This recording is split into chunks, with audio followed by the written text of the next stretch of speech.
Hello and welcome to the History of Africana Philosophy by G.K. Jeffers and Peter Adamson, brought to you with the support of the King's College London Philosophy Department and the LMU in Munich, online at historyofphilosophy.net.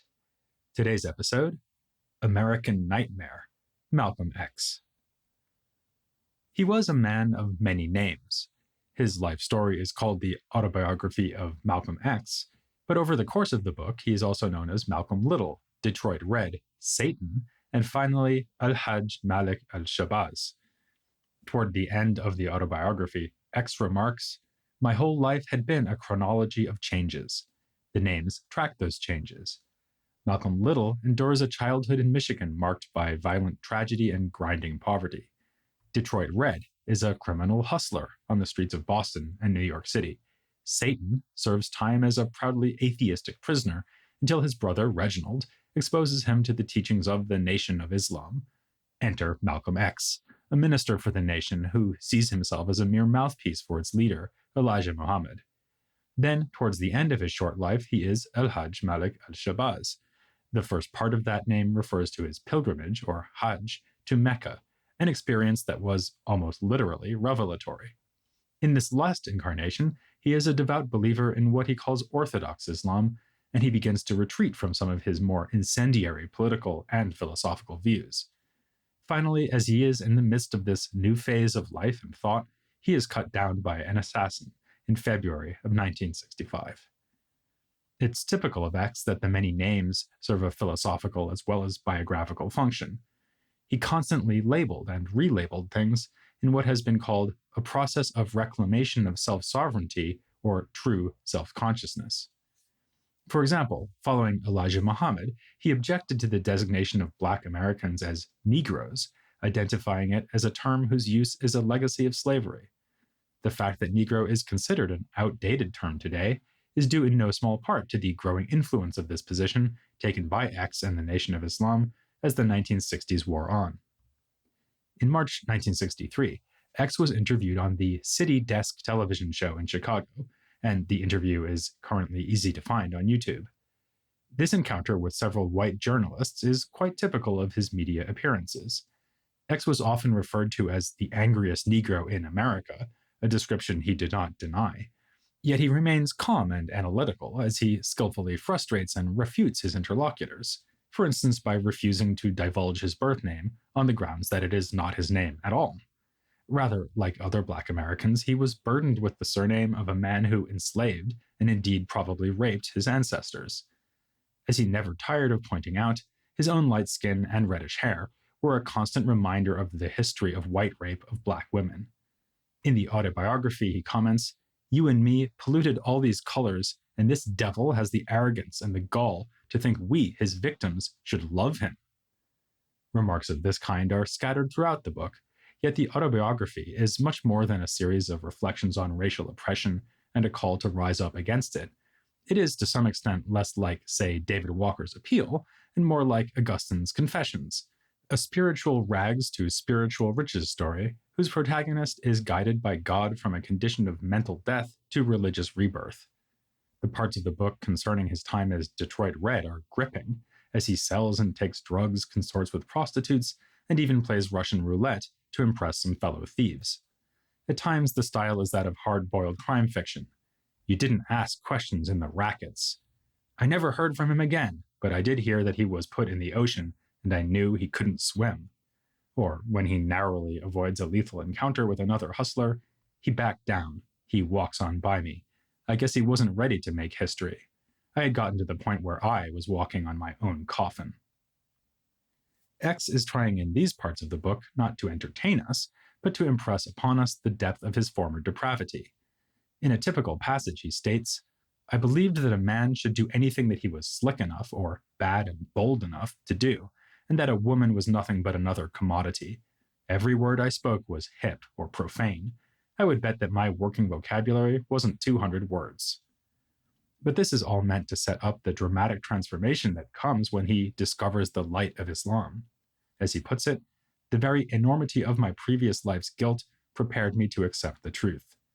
He has more than a new name, He has a completely changed outlook on his own life of crime and on the misery of his upbringing, which saw his father murdered by the Ku Klux Klan and his mother committed to an institution. Thanks to the teachings of the man he always calls the Honorable Elijah Muhammad, he now sees these as typifying the damage and violence meted out to Black people by white America. While this story of a transition from ignorance to enlightenment makes for a clear narrative arc, we should take it with a grain of salt. It can hardly be a coincidence that his parents were both involved in the activities of Marcus Garvey's UNIA. Indeed, their marriage is reflective of the wide and international influence of Garveyism. Malcolm's father, Earl, was from Georgia, and his mother, Louise, was from the Caribbean, specifically the island of Grenada. They met and married in Montreal, brought together by their membership in the UNIA. Had they not eventually moved to Omaha, where X was born, he might have been a Canadian, like Chike.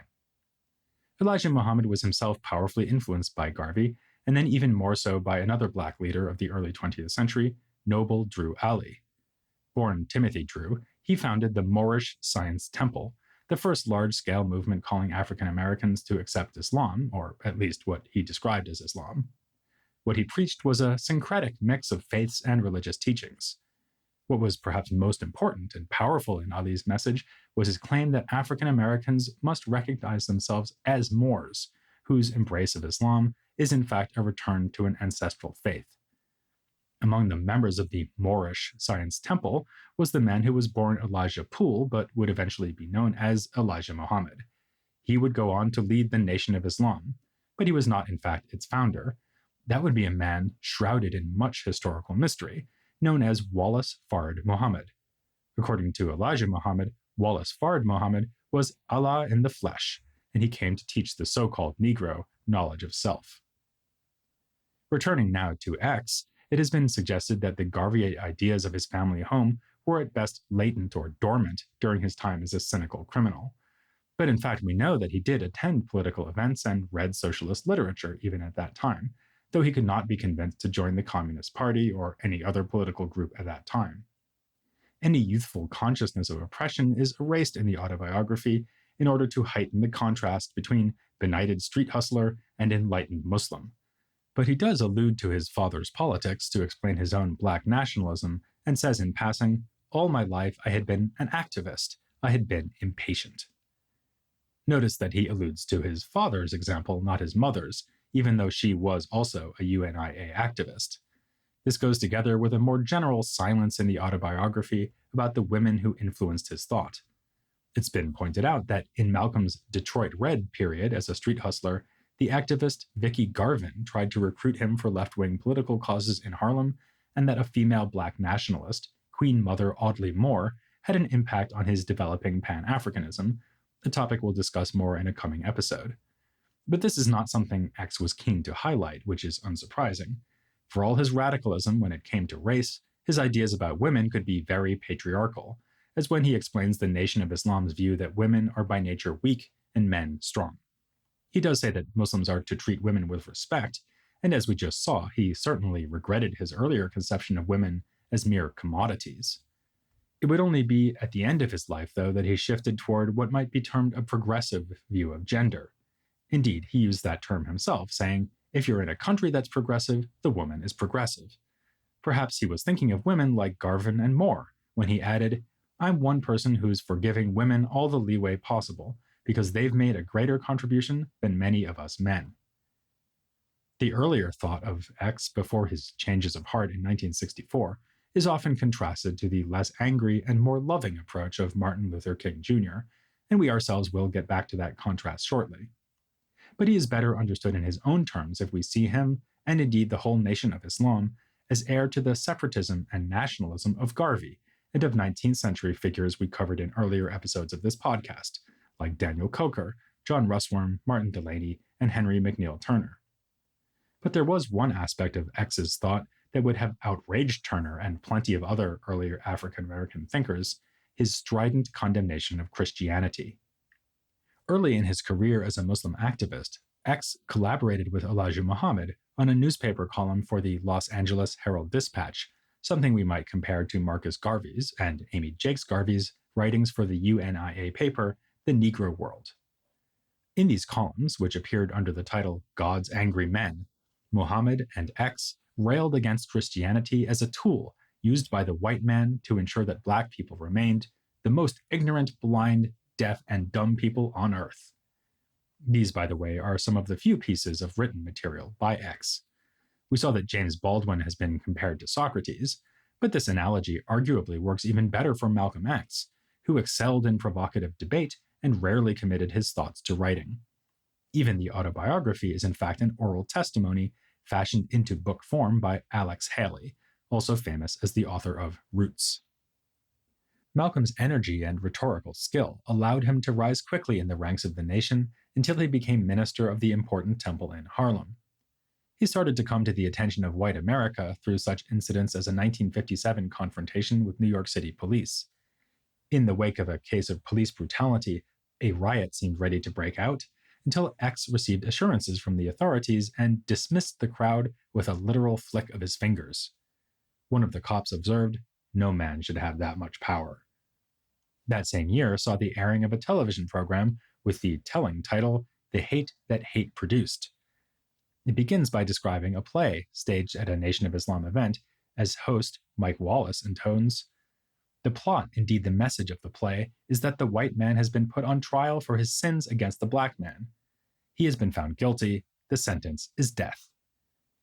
We then see X himself being interviewed and commenting that white men are, by nature, evil. We don't have any historic example where we have found that they collectively, for the people, have done good. And thus, we arrive at the many accusations made against X in the early 60s. He was a merchant of hate, a reverse racist, a dangerous proponent of violence. "My hobby," he said, "is stirring up Negroes." The white media were appalled, and civil rights leaders were worried that X's incendiary appearances were counterproductive. In a debate with him at Harvard, Walter Carrington of the NAACP said that X's activism was the best thing that happened to the KKK since the invention of the bedsheet. Even in death, X remained, to put it mildly, divisive. A Kansas City newspaper played on X's infamous statement following the killing of President Kennedy by suggesting that his own assassination was the real case of chickens coming home to roost. But, as X's critics invariably found when they had to engage with him, he was more than capable of articulating nuanced, cogent arguments for his own views. We can begin with his most Garveyite idea, namely that black Americans should separate from white America, rather than striving to integrate. X distinguished between separation and segregation, the difference being that separation is something that two equal groups choose to do, whereas segregation is imposed by a dominant group on an oppressed group. Initially, the Nation of Islam wanted black Americans to decamp to Africa, but they came to support the idea of setting aside a large swath of territory within the United States, where black people could build their own community. This takes us back to the quotation we gave at the end of the previous episode, where X said that America owes a debt to black people for all their labor, going back to the time of slavery. This debt could be paid by financing resettlement in Africa or through the provision of suitable land. The rationale for these proposals was the same as that given by those 19th century immigrationists and nationalists. It is simply unrealistic to expect the white man ever to live in peace and on equal terms with the black man. X said that this would be like expecting a chicken to produce a duck egg. The system of this country cannot produce freedom for an Afro-American. This was the essence of X's black nationalism, which he defined in the following terms. It means that the black man should control the politics and the politicians in his own community. In the same speech, he went on to insist that black people should operate their own economy, because, as he told his African American audience, anytime you have to rely upon your enemy for a job, you're in bad shape, and he is your enemy. You wouldn't be in this country if some enemy hadn't kidnapped you and brought you here. In the autobiography, he also gives the example of the Jews of Europe to show what eventually happens to oppressed groups who think that assimilation is the way forward. At least until the last year or so of X's life, he categorically rejected any possibility that white Americans might be persuaded to make more than superficial gestures in the direction of racial equality. Thus, separation was the only possible solution. It was a pessimistic outlook, one well-founded in his own experience. When he was first introduced to the Nation of Islam's portrayal of white people as devils, He recalled all the encounters he'd had with white people since childhood and found nothing but confirmation. As a result, he took an even harsher view of apparently well-meaning white liberals than King did. In one memorable scene of the autobiography, a young white woman tearfully asks X what she can do to help black people, and he curtly replies, nothing. About the furthest he would go in tempering his condemnation of whites was to say that, in speaking of white devils, he and Elijah Muhammad were not necessarily blaming individuals, but pointing to systematic racial oppression, both in history and the present. In other words, this was a critique of what white people do collectively.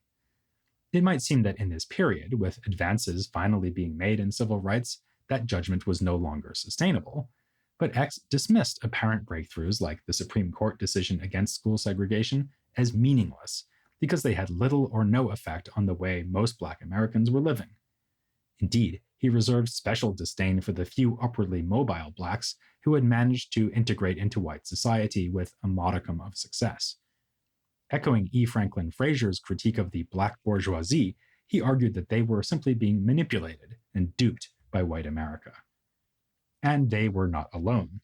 This was also his verdict on moderate civil rights activists, including King, whom he called a religious Uncle Tom, a traitor, a chump, and in a particularly colorful label of derision, Reverend Dr. Chicken Wing.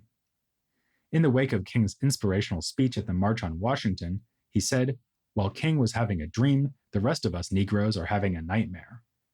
He made similar comments numerous times, including to King's close associate and sometime ghostwriter Bayard Rustin.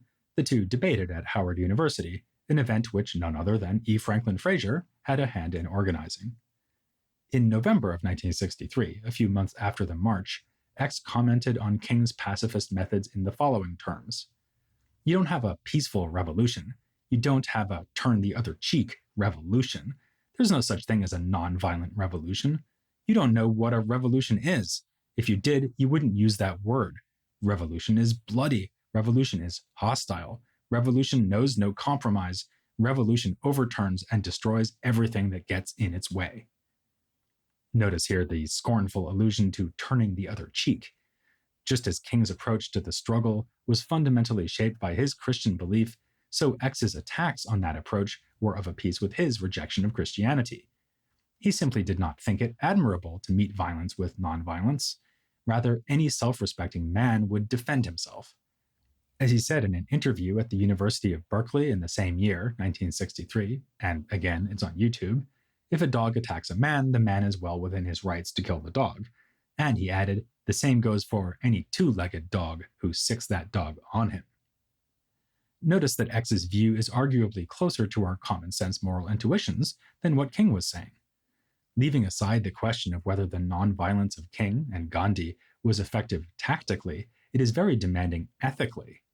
Even if we admire the Christian path of turning the other cheek, of greeting unlimited amounts of violence with an attitude of peace and love, most of us probably don't consider it obligatory.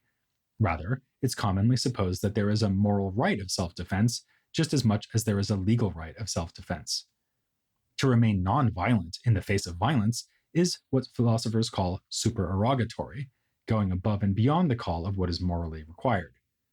But X goes further in his criticism of nonviolence. He holds that refusing to protect oneself is not even admirable.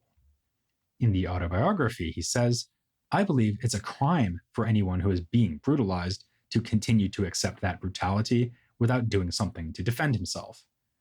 It was in exactly these terms that X explained his position on violence in the conversation filmed at Berkeley. Members of the Nation of Islam do not initiate violence and are in fact encouraged to be polite and courteous to all people, but they consider it not only legitimate, but right to respond violently when others are violent to them. One of the interviewers posed a good question here, a much better question than X usually got from white interlocutors. Why were the Muslims not in fact being violent, given the savage treatment being inflicted on civil rights protesters? X replied that it was because the protesters are engaged in a struggle that they do not endorse.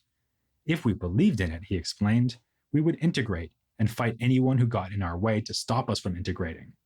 But of course, the Nation of Islam wanted separation, not integration. Now, you didn't need to be a pious Christian like King to cherish the idea that Black and white Americans should find a way to love each other. As we saw, this was precisely the reason for James Baldwin's disquiet with the Nation of Islam. Remember him being invited to Elijah Muhammad's house and thinking to himself, isn't love more important than color? Again, X rejects this stance as wrong-headed, and in fact as the product of a kind of brainwashing. The white devils had worked for generations to get Black people to think that no matter how much they were oppressed, they should keep loving their oppressors. This is how he responded to the charge that he and the Nation of Islam were encouraging Black people to hate white people, as implied in the title of that documentary, The Hate That Hate Produced. On the one hand, the answer was simply that Muslims were not encouraged to hate anyone.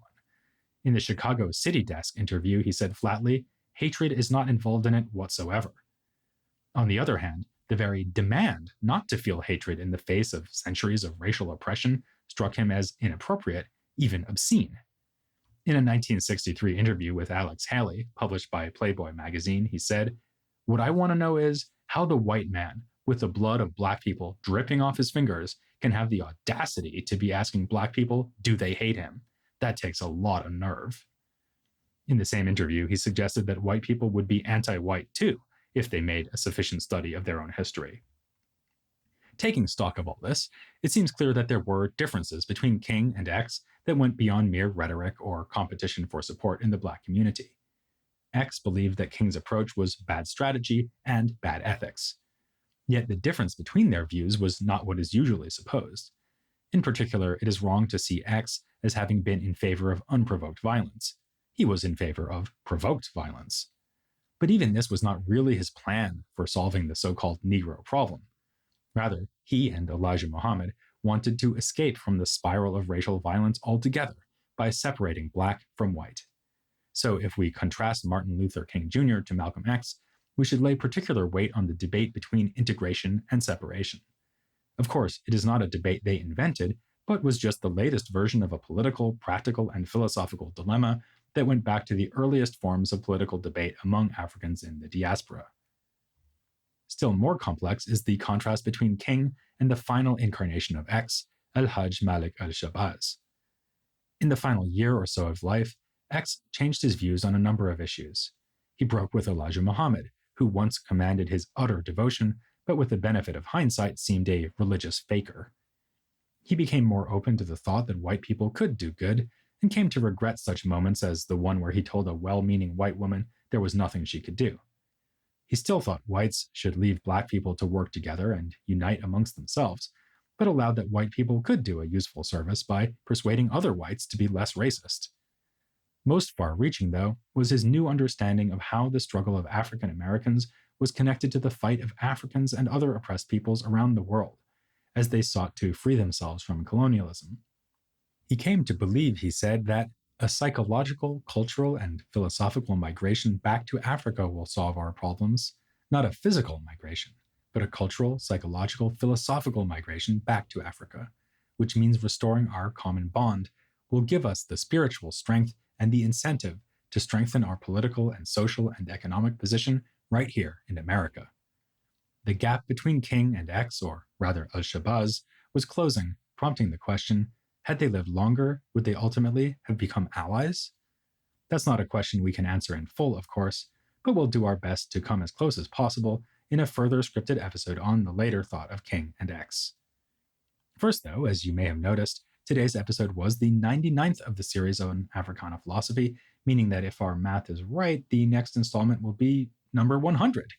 To celebrate, Chike and I will look back at what we've discussed over the episodes since our last conversation, and thus what we have learned about Africana philosophy over the course of the first half of the 20th century. So put an X to mark this spot, or perhaps a C, since it will be episode 100, not episode 10, and join us next time here on The History of Africana Philosophy.